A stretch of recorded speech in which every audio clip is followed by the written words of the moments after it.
I felt quite scared and vulnerable. I paid for the privilege to be abused. Britain is in the midst of a mental health crisis, with 3 people in the country being referred to counselling every minute. Most of them will take for granted the therapy room is a safe space and counsellors are trustworthy. But the terrifying reality, uncovered by an express investigation, is that the profession has staggeringly weak safeguarding measures. We went undercover to expose disgraced therapists who continue to practice despite having their membership to one of the leading professional bodies revoked for misconduct. Jeremy. Yes. Jack. Perfect. Pleasure. Well nice done. to meet you. Nice to meet you. Our reporters met counsellors who readily admitted to breaching ethical standards by having sex with patients and accepting money from vulnerable people. But when we confronted them, they claimed to be the victim. She came on to me quite. Right. And as we finished, I reacted in a way that wasn't terribly appropriate. And immediately I felt trapped. And we went on to have a two-year relationship. So that's what it amounts to. Technically, from their point of view, I breached professional protocol in a very complex situation. Not many people realise that in the UK, anyone can call themselves a psychotherapist because, unlike doctors or clinical psychiatrists, the job title is not protected by law. I mean, essentially anybody, qualified or unqualified, could place an advert and do it. One way the British public is supposed to be able to check if a counsellor has actually been trained and can be trusted is if they are a member of a professional body, like the British Association for Counselling and Psychotherapy. They claim to protect the public by verifying training courses and through a complaints procedure that lets people report counsellors who breach ethical standards. Basically anyone that's committed professional misconduct, their case is listed on here. So you have suspensions, hearing findings, decisions that might be able to be appealed. However, BACP rules state it only has to keep misconduct rulings up for a minimum of 2 months. This means even those with the wherewithal to look up their counsellor will find no record of whether the therapist has breached ethical standards should they check after the BACP has removed the decision. But our investigation found that a quarter of those who had their membership of the BACP stripped for misconduct continued to brazenly advertise their services online. The disgraced therapists we met simply ignored the misconduct ruling. You can still counsel, it's not a problem. I can still be a counsellor. Right. I can call myself a mentor. Because I'm not a member of those organisations and I don't need to be a member of those organisations. Do the BACP have any means of enforcing their rulings? What we want to do is take these notices and get people to explain them and see how they view the BACP, because to be honest, what it looks like currently is that there's not too much respect for them. Some of the most vulnerable people out there who have mental health issues, it's extremely concerning that you can breach the trust between patient and therapist but still be allowed to practice so brazenly. So the offences these counsellors have found themselves in breach of, are these legal questions? Lots of the time, these are ethical breaches that have taken place rather than things that would be considered criminal. In a lot of these cases, these are 2 consenting adults of age that have had a sexual relationship. Why it is wrong and why it is an ethical breach is because one of them was a patient and the other one was a therapist. Jeremy. Yes. This is Jeremy Parkin. Last year, the BACP stripped him of membership because allegations he groomed and had a sexual relationship with a patient were proven to a panel of experts. He admitted to our undercover reporter the allegations were true, but blamed the victim, saying, She came on to me quite. Right. Right.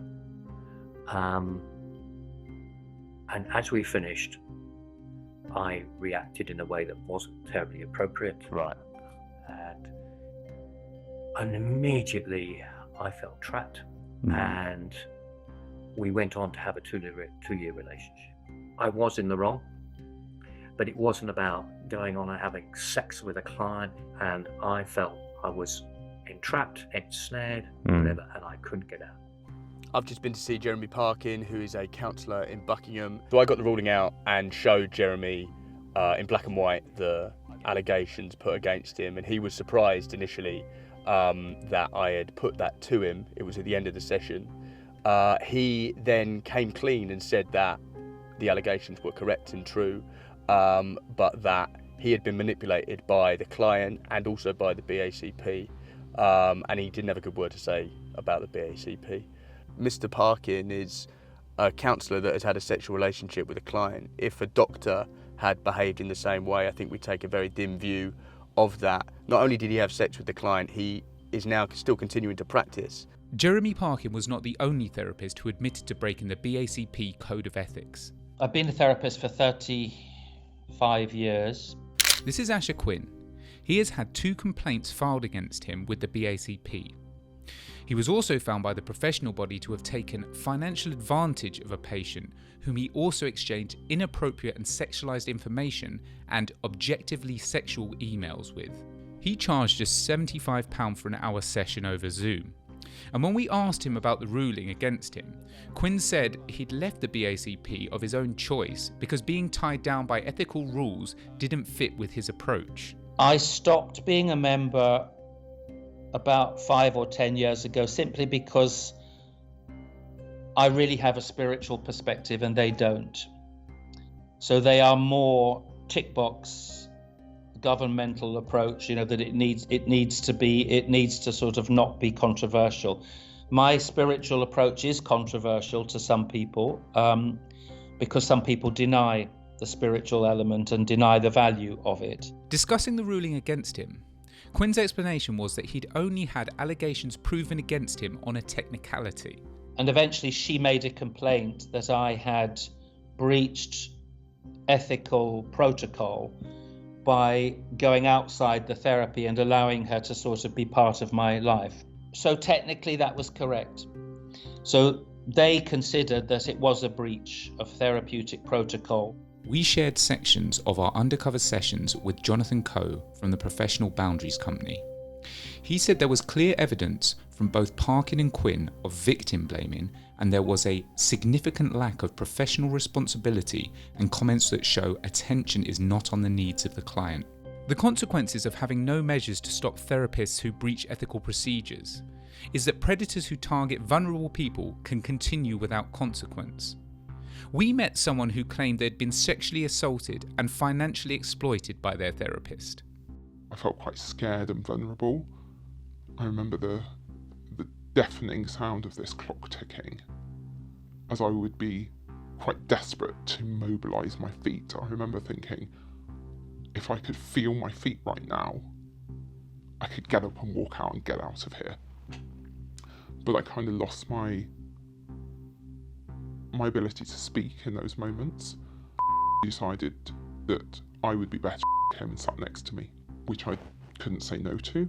I didn't know what he was going to do to me, and I didn't know what the motives were, and I certainly couldn't say no. And it was in that time when I believe was touching me inappropriately.